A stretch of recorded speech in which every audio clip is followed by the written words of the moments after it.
Hello दोस्तों, अगर आप सोच रहे हो कि मैं स्टेट बैंक ऑफ इंडिया में insta plus savings accounts open करवाऊं या फिर बैंक ऑफ बड़ौदा में ब्रो सेविंग्स अकाउंट्स ओपन करवाऊं, तो आपने बिल्कुल सही वीडियो पर क्लिक किया है। इस वीडियो में हम स्टेट बैंक ऑफ इंडिया के इंस्टा प्लस सेविंग्स अकाउंट्स को कंपेयर करेंगे बैंक ऑफ बड़ौदा के ब्रो सेविंग्स अकाउंट्स के साथ में। उसके बाद में हम ये देखेंगे कि आपको 2025 में कौन सा सेविंग्स अकाउंट्स ओपन करवाना चाहिए। तो वीडियो को बिल्कुल भी स्किप मत करिएगा। वीडियो स्टार्ट करते हैं। सबसे पहले दोस्तों हम यहाँ पर इंटरेस्ट रेट को कंपेयर कर लेते हैं। तो यहाँ पर स्टेट बैंक ऑफ इंडिया अभी फिलहाल में अपने सेविंग्स अकाउंट्स के ऊपर 2.70% पर एनम का रेट ऑफ इंटरेस्ट ऑफर कर रहा है। वहीं पर बैंक ऑफ बड़ौदा अपने सेविंग्स अकाउंट्स के ऊपर 2.75% पर एनम का रेट ऑफ इंटरेस्ट ऑफर कर रहा है। तो यहाँ पर बैंक ऑफ बड़ौदा पहले ही प्लस पॉइंट पर आ जाता है। इसके अलावा अगर हम एलिजिबिलिटी क्राइटेरिया को लेकर के बात करें तो इंस्टा प्लस सेविंग्स अकाउंट्स आप ऑनलाइन घर बैठे वीडियो केवाईसी के माध्यम से ओपन करवा सकते हैं। यहाँ पर आपके आधार कार्ड से आपका मोबाइल नंबर रजिस्टर्ड होना चाहिए। इसके अलावा आपके पास में एक फोन होना चाहिए, एक पेपर होना चाहिए और एक पेन होना चाहिए। इसके साथ साथ आपके पास में एक पैन कार्ड होना चाहिए। आप घर बैठे अपने मोबाइल फोन के जरिए Insta plus savings accounts open करवा सकते हैं अगर आप 18 प्लस हैं तो। वहीं पर बैंक ऑफ बड़ौदा में ब्रो सेविंग्स अकाउंट्स ओपन करवाने के लिए आपका मिनिमम एज 16 इयर्स होना चाहिए, यानी कि 16 इयर्स से लेकर के 25 इयर्स के बीच में आपका एज होना चाहिए। तभी आप इस सेविंग्स अकाउंट्स को ओपन करवा सकते हैं। और इस सेविंग्स अकाउंट्स को ओपन करवाने के लिए आपको ब्रांच विजिट करना होगा। दोस्तों मैं आप लोगों को बता दूं कि ये जो बैंक ऑफ बड़ौदा का ब्रो सेविंग्स अकाउंट्स है ये बेसिकली स्टूडेंट के लिए डिजाइन किया गया है। तो यहाँ पर मैं आपको ये चीज पहले ही क्लियर कर देना चाहता हूँ कि इस अकाउंट्स में काफी सारे लिमिटेशंस है। अभी हम आगे वीडियो में डिस्कस करेंगे। इसके अलावा अगर हम मिनिमम बैलेंस को लेकर के बात करें तो इन दोनों ही बैंकों में आपको मिनिमम बैलेंस इन दोनों ही सेविंग्स अकाउंट्स के ऊपर बिल्कुल भी मेंटेन नहीं करना पड़ता है, ना ही तो आपको मिनिमम बैलेंस के ऊपर चार्जेस देना पड़ता है। अब यहाँ पर अगर हम एसएमएस अलर्ट को लेकर के बात करें तो यहाँ पर इन दोनों ही सेविंग्स अकाउंट्स के ऊपर एसएमएस अलर्ट भी बिल्कुल फ्री ऑफ कॉस्ट है। तो यहाँ तक आप लोगों ने देखा। इसके साथ साथ अगर हम चेकबुक को लेकर के बात करें तो यहाँ पर state Bank of India Insta plus savings accounts के ऊपर चेकबुक बिल्कुल भी ऑफर नहीं करता है। हालांकि स्टेट बैंक ऑफ इंडिया ने अपने सर्विस चार्जेस में ये जरूर लिखा है कि जितने भी सेविंग्स अकाउंट्स होल्डर हैं वो 10 पेज का चेकबुक वो पर फाइनेंशियल ईयर ले सकते हैं।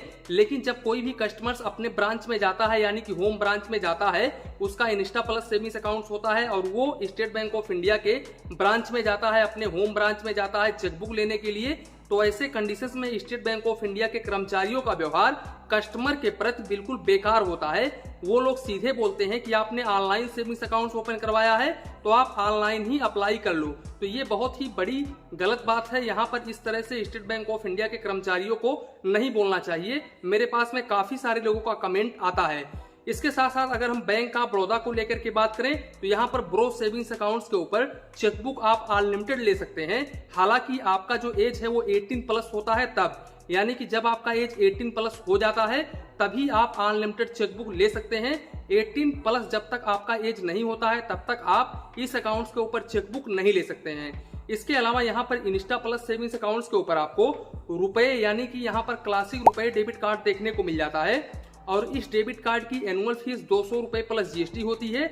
और इस डेबिट कार्ड के जरिए आप पर डे 40,000 रुपए निकाल सकते हैं और 75,000 रुपए तक ऑनलाइन ट्रांजेक्शन कर सकते हैं। वहीं पर बैंक ऑफ बड़ौदा के ब्रो सेविंग्स अकाउंट्स के ऊपर वीजा प्लेटिनम डेबिट कार्ड देखने को मिलता है। यहाँ पर रिन्यूअल फीस और इशुएंस फीस बिल्कुल फ्री ऑफ कॉस्ट होती है, लेकिन एनुअल मेंटेनेंस चार्जेस आपको 300 रुपए प्लस जीएसटी देना पड़ता है। और इस डेबिट कार्ड के जरिए आप 50,000 रुपए पर डे निकाल सकते हैं। इसके अलावा 2 लाख रुपए तक ऑनलाइन ट्रांजेक्शन कर सकते हैं। इसके अलावा यहाँ पर बैंक ऑफ बड़ौदा के ब्रो सेविंग्स अकाउंट्स के ऊपर आईएमपीएस, आरटीजीएस, एनईएफटी बिल्कुल फ्री ऑफ कॉस्ट होता है। यहाँ पर आपको कोई भी चार्जेस नहीं देना पड़ता है, जबकि स्टेट बैंक ऑफ इंडिया में चार्जेस देना पड़ता है। मैंने स्टेट बैंक ऑफ इंडिया के रेगुलर सेविंग्स अकाउंट्स के ऊपर डिटेल्स में वीडियो बनाई हुई है सर्विस चार्जेस को लेकर के, जिसका लिंक आपको डिस्क्रिप्शन बॉक्स में मिल जाएगा। उस लिंक पर आप क्लिक करके वीडियो को देख सकते हैं। तो यहाँ तक आप लोगों ने देखा कि बैंक ऑफ बड़ौदा हर एक मामले में इंस्टा प्लस सेविंग्स अकाउंट से कहीं ज्यादा बेहतर इनका ब्रो सेविंग्स अकाउंट्स है। तो यहाँ पर हम कह सकते हैं कि इनका ये सेविंग्स अकाउंट काफी बेहतर है। लेकिन इसमें एक डिसवांटेज आपको ये देखने को मिलता है, ये काफी सारे लोग आपको नहीं बताएंगे, लेकिन मैं आपको ये क्लियरिटी बता देना चाहता हूं कि यहाँ पर इस अकाउंट्स के ऊपर यानी कि ब्रो सेविंग्स अकाउंट्स के ऊपर कमर्शियल ट्रांजैक्शंस बिल्कुल भी अलाउड नहीं होता है। अगर आप कमर्शियल ट्रांजैक्शंस करते हैं तो ऐसे कंडीशंस में विदाउट कस्टमर परमिशन के अकाउंट बंद भी कर सकता है बैंक। तो इस बात का आप जरूर ध्यान रखें। मान लो आपने फोन पे, गूगल पे, पेटीएम किया और मल्टीपल ट्रांजैक्शन ज्यादा किया और बैंक के नजर में आ गया ये अकाउंट, तो बैंक विदाउट कस्टमर परमिशन इस अकाउंट्स को पूरी तरह से बंद कर सकता है। तो ये bank of Baroda bro savings accounts का बहुत ही बड़ा डिसवांटेज है। इसके अलावा यहाँ पर काफी सारे लोगों के मन में एक और सवाल आता है कि अगर मैं बैंक ऑफ बड़ौदा में ब्रो सेविंग्स अकाउंट्स ओपन करवाता हूँ और मेरा जो एज है वो 25 ईयर्स प्लस हो जाता है, तो ऐसे कंडीशन में क्या ये अकाउंट्स ब्रो सेविंग्स अकाउंट्स ही रहेगा या फिर कन्वर्ट हो जाएगा रेगुलर सेविंग्स अकाउंट्स में? तो मैं आपको बता दूं, ऐसा बैंक ऑफ बड़ौदा ने अपने टर्म कंडीशंस में नहीं लिखा है, तो यहाँ पर मैं आपको क्लियर करके नहीं बता सकता। हालांकि मैंने बैंक ऑफ बड़ौदा के कस्टमर केयर पर भी जाकर के बात किया, तो वहां पर उन्होंने भी कोई खास अच्छा रिप्लाई नहीं दिया। वो भी मुझे क्लियर कट नहीं बता पाए कि यहाँ पर आपका जो अकाउंट्स है वो रेगुलर में कन्वर्ट होगा या फिर नहीं होगा। बाकी अगर हम कैश डिपॉजिट, कैश विड्रॉवल को लेकर के बात करें तो देखो, मैंने बैंक ऑफ बड़ौदा के, इसके अलावा स्टेट बैंक ऑफ इंडिया के, दोनों ही बैंकों के सेविंग्स अकाउंट्स के सर्विस चार्जेस के ऊपर डिटेल्स में वीडियो बनाई हुई है और उतना ही आपको लिमिट देखने को मिलता है सेविंग्स अकाउंट्स के ऊपर, चाहे तो वो कोई भी सेविंग्स अकाउंट्स हो। हालांकि अगर बैंक ऑफ बड़ौदा ने, स्टेट बैंक ऑफ इंडिया ने अपने यहाँ पर वेबसाइट पर उस सेविंग्स अकाउंट्स के ऊपर कुछ और लिख रखा है तो वो अलग बात है। हालांकि इन्होंने कुछ लिखा नहीं है, तो यहाँ पर सर्विस चार्जेस में आपको बिल्कुल यही सर्विस चार्जेस देना पड़ेगा। अब यहाँ पर अगर आप मेरी खुद की ओपिनियन मांगोगे कि मुझे कौन सा सेविंग्स अकाउंट्स ओपन करवाना चाहिए, तो मैं यहाँ पर रिकमेंड करूंगा स्टेट बैंक ऑफ इंडिया के इंस्टा प्लस सेविंग्स अकाउंट्स को। अब यहाँ पर भले ही बैंक ऑफ बड़ौदा के ब्रो सेविंग्स अकाउंट्स के ऊपर काफी सारा फीचर्स आपको देखने को मिल जाता है, जैसे कि एटीएम कार्ड के ऊपर आपको ज्यादा लिमिट देखने को मिलता है, चेकबुक अनलिमिटेड देखने को मिलता है, एसएमएस फ्री है, मिनिमम बैलेंस बिल्कुल फ्री ऑफ कॉस्ट है। लेकिन मिनिमम बैलेंस, एसएमएस अलर्ट तो एसबीआई में भी फ्री है। हालांकि इंटरेस्ट रेट भी एसबीआई का काफी डाउन है बैंक ऑफ बड़ौदा के मुकाबले, ओनली 0.5% ही डाउन है। इसके अलावा स्टेट बैंक के एटीएम कार्ड के ऊपर आपको काफी कम चार्जेस देना पड़ता है, लेकिन यहाँ पर लिमिट आपको काफी कम देखने को मिलता है। वहीं पर बैंक ऑफ बड़ौदा में आपको ज्यादा चार्जेस देना पड़ता है, तो यहाँ पर आपको ज्यादा लिमिट देखने को मिल जाता है।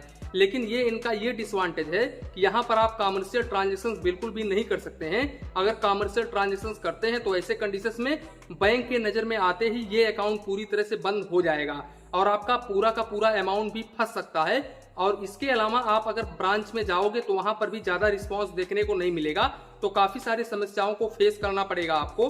तो मैं यहाँ पर बिल्कुल भी रिकमेंड नहीं करूंगा बैंक ऑफ बड़ौदा का ब्रो सेविंग्स अकाउंट। वैसे आप किसी भी बैंक में अपना सेविंग्स अकाउंट ओपन करवा सकते हैं, दोनों ही बैंक काफी बेस्ट हैं। तो इसी के साथ में वीडियो समाप्त करते हैं। वीडियो पसंद आया हो तो प्लीज वीडियो को एक लाइक करिए और अपने चैनल फाइनेंस बैंकिंग को सब्सक्राइब करिए। मन में कुछ डाउट हो, कंफ्यूजन हो तो प्लीज कमेंट करिए। धन्यवाद, मिलते हैं नेक्स्ट वीडियो में।